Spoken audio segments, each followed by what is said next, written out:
Den Haag, and Bayer Leverkusen potentially going. After Rasmus Højlund, Manchester United, and Newcastle in fierce race for Leipzig, star Benjamin Sesko Manchester United have intensified their efforts to sign RB Leipzig striker Benjamin Sesko, entering a direct transfer battle with Newcastle United, who have already seen an opening bid for the Slovenian rejected.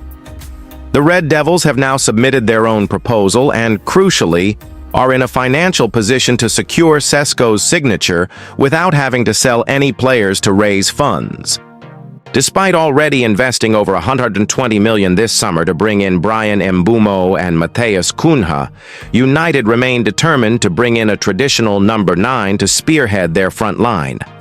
Manager Ruben Amarim is under growing scrutiny to deliver significant progress after a disappointing debut campaign.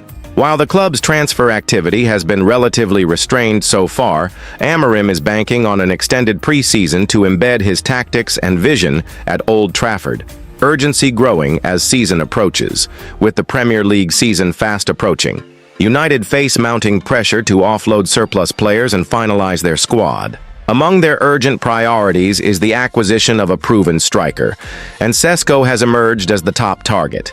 However, the competition is fierce, with Newcastle also actively pursuing the Leipzig man.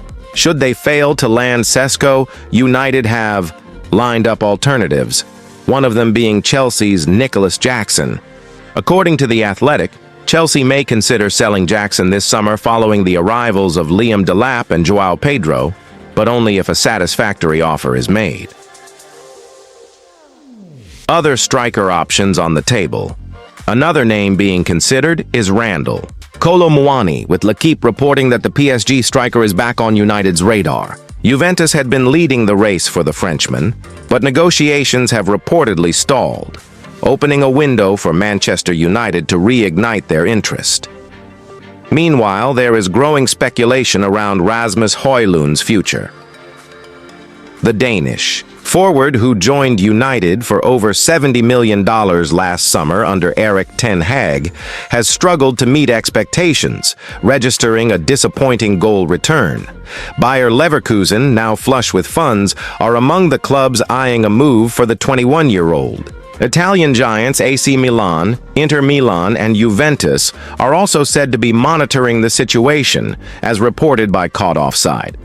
Although Højlund has publicly expressed a desire to stay and prove his worth, Amarim has admitted there are no guarantees.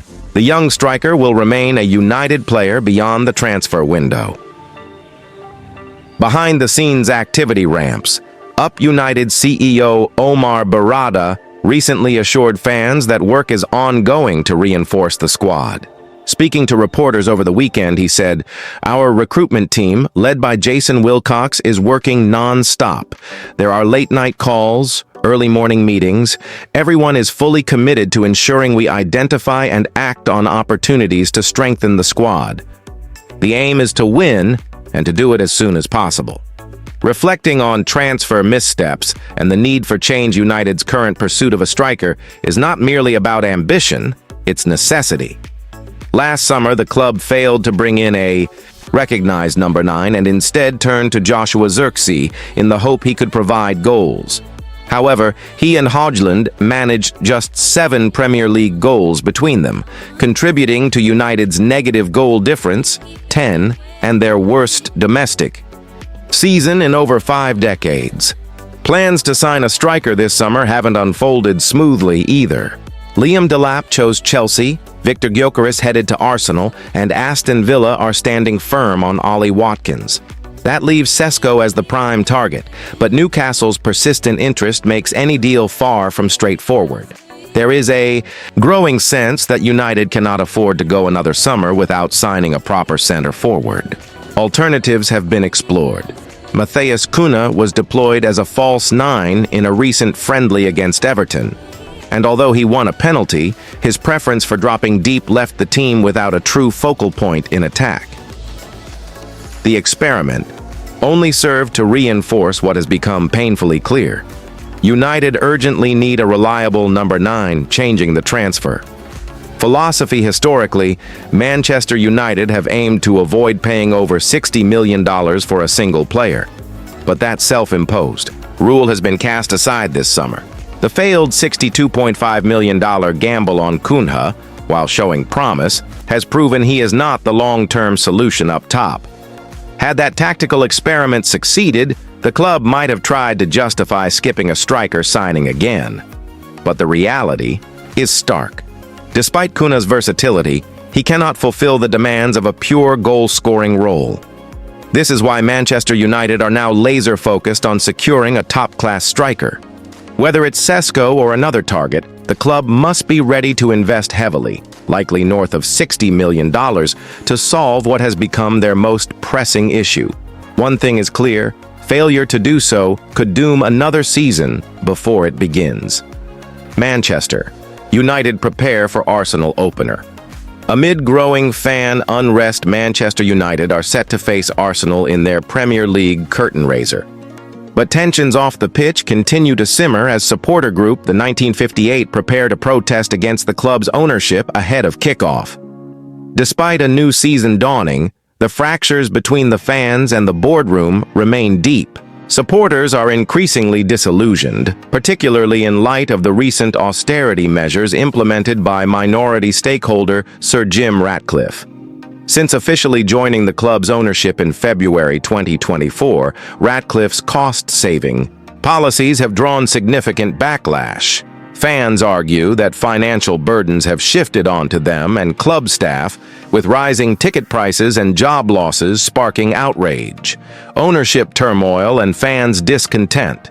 A turbulent campaign on the pitch has done little to ease the unrest. Although new manager Amarim has formed a decent rapport with some sections of the fan base, United's underwhelming league finish and Europa League final loss have only added fuel to the fire. Supporters group the 1958 is planning a major demonstration outside Old Trafford before the Arsenal clash. Their protest targets what they describe as unethical decision-making from the board, including hiking ticket costs and displacing loyal fans from long-held seats. A spokesperson for the group said, "This protest stands for every supporter who has been silenced, pushed out, ignored, or priced out." The group issued a stinging rebuke of Ratcliffe's association with the Glazer family. "Jim Ratcliffe, you've picked your side, and it's not with us. You now stand with the Glazers." Once viewed as a potential savior of the club, Ratcliffe is now seen by many fans as complicit in decisions they believe betray the club's traditions and its working-class identity. His early tenure has already eroded trust, as supporters question his alignment with the controversial Glazer ownership. 20 years on from the Glazers acquiring control of Manchester United, fan opposition remains as strong as ever. With Ratcliffe now perceived as reinforcing their presence, calls for regime change continue to echo through the terraces. Signings won't silence supporter voices.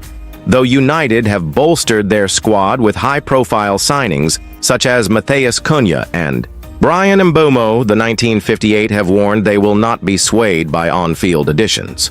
"We won't let fleeting excitement over new signings blur the bigger picture," the group's spokesperson insisted. "This goes beyond ownership. It's about protecting our identity, our community, and our values."